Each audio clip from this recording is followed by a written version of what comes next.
Yeah, welcome back to LJ's Comic Bro. My name is Jay. I am the host for the show, and happy new comic book day to everybody.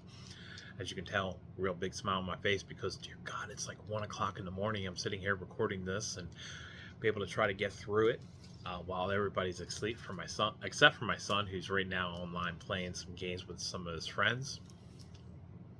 Other than that, if you like what you're watching, if you like what you're seeing, dear God, if you like the words coming out of this mouth, please like, please subscribe, please share. And the most important thing about doing a show like this is to be able to have an interaction with those who are watching the show. So please leave a comment. I'd love to be able to hear what you guys are reading at this point in time, what you guys think of the books that I actually picked up, and what books that you guys are reading and picking up yourselves. So I'd love to be able to hear about that. Now, the other most important thing about doing a show like this is to be able to interact with people that are doing rescues. So I'd love to be able to hear and be able to help those that have any kinds of questions. And if you don't think that I can't answer your questions, hopefully I'll be able to at least point you in a direction to be able to find the answers that you guys are looking for and for the questions that you guys have. Now, let's talk about some books here. And that's probably what you guys are here to do anyway. The first book here is my free comic book day. Now, every local comic book store has their rules of what books, how many books or whatever that you can get for free. I have one bookstore around here that does one book, and then after that you pay 50 cents, and that 50 cents for all those books goes to the local libraries. Now, Four Corners does 3 books that you're able to pick up. I know Comics Connection does 3 books. Four Corners, I think, does 3 books. So, all depending, you can probably get every book if you decide to go around to every comic book store, at least in the area. But I did only 1 or 2 stores this year, and this one is where I got this. It's the Worlds of James Tynion IV. I got this from Comics Connection. I absolutely love James Tynion IV. I can't say any more better. I should say I couldn't say one bad thing about him. Everything so far that I've read that James Tynion has done, I've absolutely fell in love with. There's Wind, Department of Truth, Nice House on the Lake. There's a new story that I'm actually reading of his now. It's a three-part story. It's in magazine form. I have loved so far everything, and this is a great introduction to some of his writings. The one I'm not reading at this point in time, Something's Killing the Children. Yes, I do have some issues that I've picked up from my daughter, who has absolutely fallen in love with that story. But personally, I have not read it. I do have a collector's version, which is like the first 20 books or whatever. It's a huge, huge book that I do have to be able to finally go back and take the time and read eventually.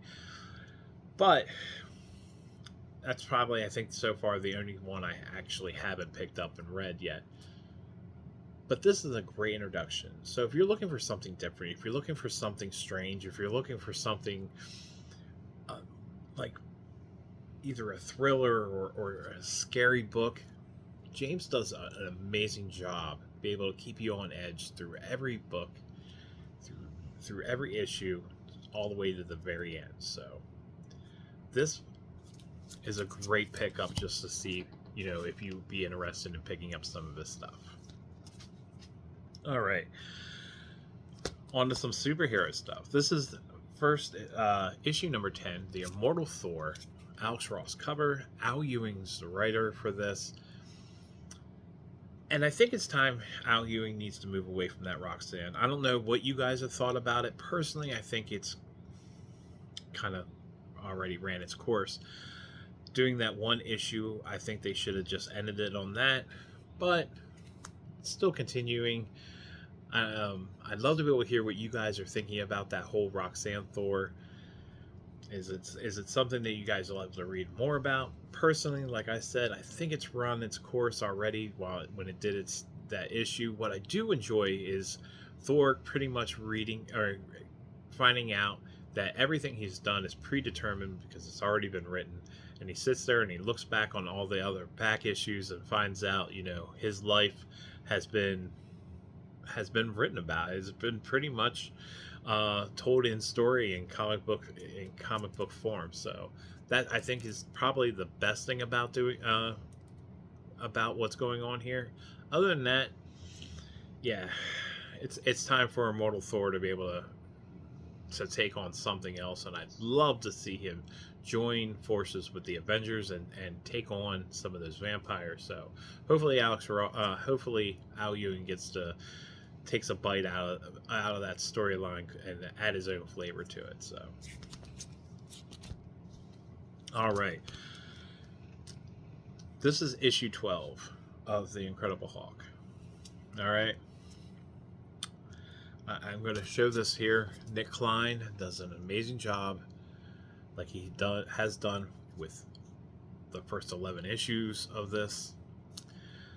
The artwork is back to being phenomenal. They've gotten rid of that past other crap that they were doing there for the New Orleans story. Don't get me wrong, the story is actually still continuing. It's just they got rid of the artist, which, yeah. I don't know if you've watched my other episodes, but I actually shown you, it just did not look like Hulk was even a part of the story. It was like, let's draw some background and throw a little Hulk on there. This is back to Hulk being Hulk again, and him kind of having his little storyline cross with Brother Voodoo at the Strange Academy. Absolutely great story. Please, please, please, if you love the Incredible Hulk, and if you love all the fighting and all the monsters and stuff like that, this is that story. This is only issue 12. I'm sure issues 1 through 11 is out there, easy to find, either first print, second print. Go pick it up. That's one of those books that you definitely are missing if you haven't picked up. All right. I just did some ass kissing, and I'm going to do a little bit more. I'm a huge fan of Todd McFarlane, and I am reading Gunslinger. This is issue number 31.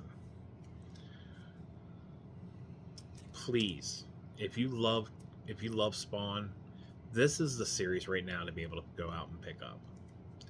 I know there's Sam at Twitch. I know there's I know. It's that other one. There's Rat City, there's Spawn, there's King Spawn, there's the God knows what else going on right now. But if you want to read something really great and an amazing story, and I know a lot of people sit there and will always say that Todd is an artist, he's not a writer, and he has personally said it himself. Right here, please go pick up some Todd McFarlane's Gunslinger. You'll absolutely love the story. It's basically a man well out of his pretty much his lifeline. He's an 1860s character in today's society trying to make it. Awesome story. Now this next book I picked up and was completely lied to. All right. If you watch my past episodes, I absolutely love foil covers, and having a little bit of nostalgia to back it up doesn't hurt. So when I saw Gargoyle's Quest was coming out, and I saw that Clayton Crane was actually doing the cover, and it was going to be foil, I was so super excited, especially after I saw what the cover looked like. So let me paint you a little picture. The cover had a moon on it, had pretty much the three of the gargoyles flying across it. It looked phenomenal. It almost reminded me of an homage to Amazing Spider-Man 300. So I was really excited. I was like, Clayton Crane, little homage, kind of really cool, especially since I collect 300 homages. And then I got this. And I saw this, and I was like, "This isn't what I ordered." And unfortunately, the Comics Connection told me, "Yeah, sometimes that happens, Jay. You get all excited for a cover, and it just really is not the cover that you really wanted to begin with. So, this is a Clayton Crane. This is a foil. This was not the cover. It is a beautiful cover. It really is. I mean, you really think about it, it really is a cool cover. It's just not the cover I was really super excited for. So I was let down, but it's taken me a little time to get used to it and warm up to it. And this is a Clayton Crane. So I'm not totally let down. It's just, you know how you think to yourself you're getting chocolate all day, right? You're getting chocolate ice cream. You're so excited. By the end of the day, you're going to go to this store. You're going to get your favorite chocolate ice cream. And you're about to eat your favorite chocolate ice cream, and you find out it's fucking freaking vanilla. How are you going to feel? Now, if you like vanilla, you're still excited that you're getting ice cream. You're just not as excited as it was when it was supposed to be chocolate. That's how I kind of feel. All right. The next two books are actually my wife's. I am going to sell this to you my life depends on it. If you have not picked up the series 7 of Wolverine, you've missed out. All right, this is issue 49, and it's got one more issue left. It's not the Fall of X. It's not. This is the Sabretooth War, Part 9, Wolverine. If you have not picked this up, if you absolutely are tired of sometimes the childish crap that you're sitting there and you're reading a comic book, and you know your character is not a PG character or a G character, and you're just waiting for something that you can attach yourself to as an adult, this was the series. You missed out. 49 issues in, you have missed out on an adult rated amazing comic book. Now, I've read 3 or 4, I think, for that Fall of X series, and I will be going back to read every issue, because those 3 or 4 that I did read, it was so good. And I've read other Benjamin Percy's writings. I think it was Wolverine versus Predator, and I think that Helverine was another one. So far, I am super excited, or I should say, it was not Helverine. I read Ghost Rider. Benjamin Percy does an amazing job, and yeah, this was it. This was that series that you always wanted from Wolverine, but never got it from Claremont, from any of the other writers that had actually worked on this book. This was that book that you were looking forward to, and hopefully that you guys actually picked it up, and hopefully you guys got to read it and enjoy it. Every issue, all 49 issues, and it's just one last one left. So go get yourself some Wolverine if you want some badass bloody crap. All right. Here's another one with Deadpool coming out, with Wolverine being involved. So Marvel and Disney are trying to release as many Wolverine / Deadpool stuff as possible. And my wife is one of those that actually, made sure she got herself involved, and she's excited to be able to watch the movie. And we're going to go as soon as the tickets are available to go. I'm definitely picking some up. So this is it. Deadpool, Wolverine, World War III. All right. Amazing cover. I absolutely love the artist who did this cover. This is the Delato. So I was really excited to be able to get this for my wife. She was also a fan of this cover, so she has not been able to read. She has not got a chance to read it yet, but she will be catching up on her Wolverine and her Deadpool series pretty soon. So, all right, I got a couple more books left. This is Batman issue 147. I think there's only 3 more that Chip's really going to. Yeah, 3 more that Chip's actually going to be involved in. That's 48, 49, 50. So, and then they go on to Amanda Waller's War that I guess DC is planning for this summer, which includes Failsafe. But the thing is, Failsafe should have been the main character. Unfortunately, he's going to be a Cyborg side character in that, or side character villain in that series that he'll be going against the Justice League, which is a complete letdown. I mean, yes, I'm glad they're doing something with the Failsafe character. I'm glad they're really pushing that storyline, kind of like what I've actually brought up several times, where basically Failsafe starts creating other Failsafes to be able to take on different parts of the Justice League. But he should have been the main villain. That's you missed out. You missed out. You took Chip's character and you stepped on it and said it's just an ant, not a giant rat ready to kill. So I'm just saying, awesome series. I love that they brought Amanda Waller into it. I love when they're doing I love every time they interject a little bit of Amanda Waller in the Suicide Squad and make some references. Hopefully this series does do better. But like I said, I think Chip has only got 3 more issues. I could be wrong, but I'm pretty sure I think Chip is done at issue 150. So if you have not picked up on Chip Zdarsky doing some Batman, your series is almost over. Or, dear God, if you're really happy that Chip is almost over and you want to start picking up Batman again, I think you only have 3 more issues. Either way. So, this is a little flashback from the past. I picked this up. I've got the other ones pretty much on the way here. This is Detective Comics, issue 577, Batman Year 2, Part 3. I've got the others in my box to be able to pick it up. This is a Mr. Todd McFarlane cover.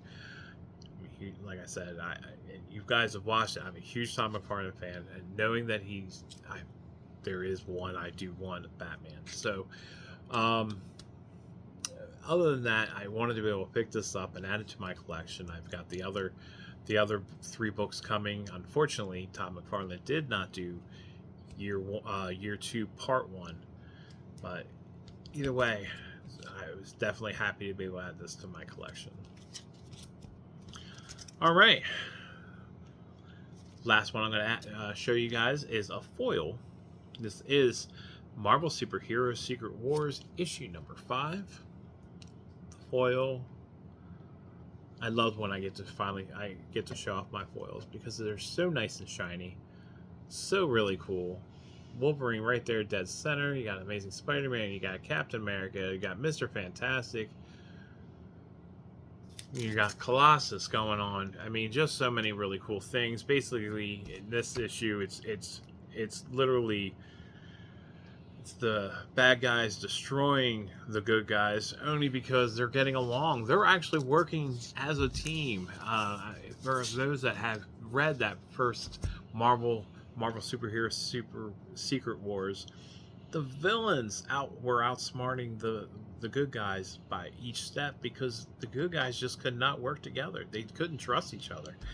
And the bad guys were like, we got this. This is in the bag. And unfortunately, they unraveled in the end because Doom was a selfish bastard.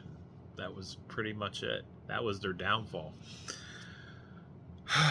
But they were the books that I had for you to show. I had a few more, but that's part of my Blood Hunt series, and I will be working on that and showing those books off next week.